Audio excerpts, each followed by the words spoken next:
These latest headlines from ABC15 are sponsored by Lerner and Rowe Injury Attorneys. One call, that's all. Good morning to you. I'm Jordan Bonke with your top stories from the ABC15 Arizona newsroom. If you are heading the road for the long weekend and headed up north to escape the heat, the trip should be, at least to start, a little smoother thanks to some new lanes on I-17. A 15-mile stretch between Anthem and Black Canyon City now have an extra lane so you can get to your destination just a little bit quicker. We sent a crew to listen to travelers over at the lovely people at Rock Springs Cafe. They tell us that extra lane makes a huge difference. Have you driven on this road when it's been bad in the past? Oh, yeah. What's it like? Oh, it's horrible. So you're stop and go for like almost an hour. And it's just terrible, but I guess you get a view of the scenery. You can just take it all in, but it is horrible. So I'm glad they're doing this. In addition to that extra lane, 2 flex lanes are expected to be finished by the end of the year. That would essentially give the corridor the ability to expand to 4 lanes south and northbound on high traffic weekends or holidays. It all depends on volume.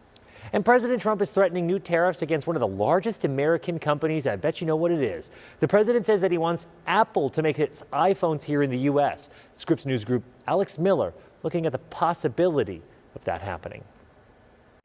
Apple is the latest company to face an ultimatum from President Trump. He's telling the tech giant to make the iPhone here. But supply chain experts tell us that's just not realistic.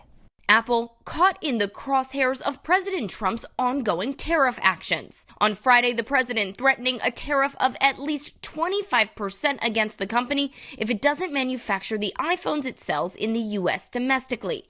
President Trump specifically calling out plans Apple announced to shift its iPhone production to India to avoid China tariffs. Apple CEO Tim Cook speaking with investors earlier this month. For the June quarter, we do expect the majority of iPhones sold in the U.S. will have India as their country of origin. The president asked about the decision today. If they're going to sell it in America, I want it to be built in the United States. They're able to do that. Supply chain experts say it would be nearly impossible for Apple to transition its full iPhone production to the U.S. I think they will move some portion of manufacturing to the United States to get some benefit, but we will never see 100% U.S. manufacturing on an Apple iPhone. Apple currently produces less than 5% of its iPhone parts in the U.S., according to reporting from the Financial Times. It's such a complex product that requires so many additional components that it would not be practical. It would not be competitive to make here. Apple's move to shift production instead of bring it to the U.S. may not be unique. A recent CNBC survey of supply chain businesses found 61% of respondents said it would be more cost-effective to relocate supply chains to lower tariffed countries than to bring them to the U.S. The president also mentioned the tariff could apply to Samsung products as well, but he didn't go further than that. If Apple products are made here in the United States,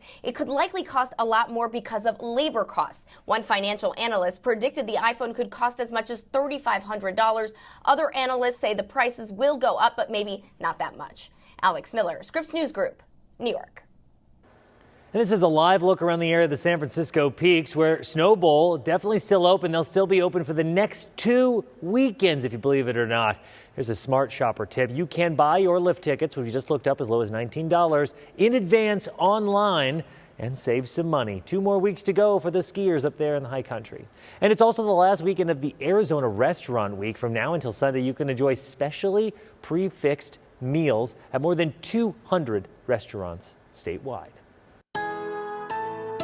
Here we go with the holiday weekend. We got a couple of things that we wanted to remind you. Jordan Bonke with your most accurate forecast. While it's a slight drop in temperature, it really isn't that cold by any means. It's just going to be a high of 99 today. Breezy in many spots, but not too intense. It's not 20-mile-an-hour winds or nothing north of 20-mile-an-hour winds. And it's staying really dry, which is something to be aware for our fire weather alerts this week. High winds, really not above 20-mile-an-hour. Low humidity, that is key. And you don't want to park on any tall, dry grass, and then also high temps this weekend. Again, just sub 100 degrees before Tuesday. The high today in Phoenix is 99, 71 in the high country at Flagstaff. The lows 34, just 2 degrees above freezing. Here's what your 7-day is looking like. It's looking more like binary code as we get to the end of the week. The high country, however, really nice until it gets up into the 80s.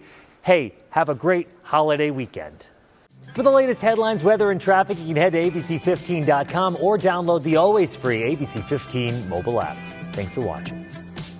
These latest headlines from ABC 15 are sponsored by Lerner and Rowe Injury Attorneys. One call, that's all.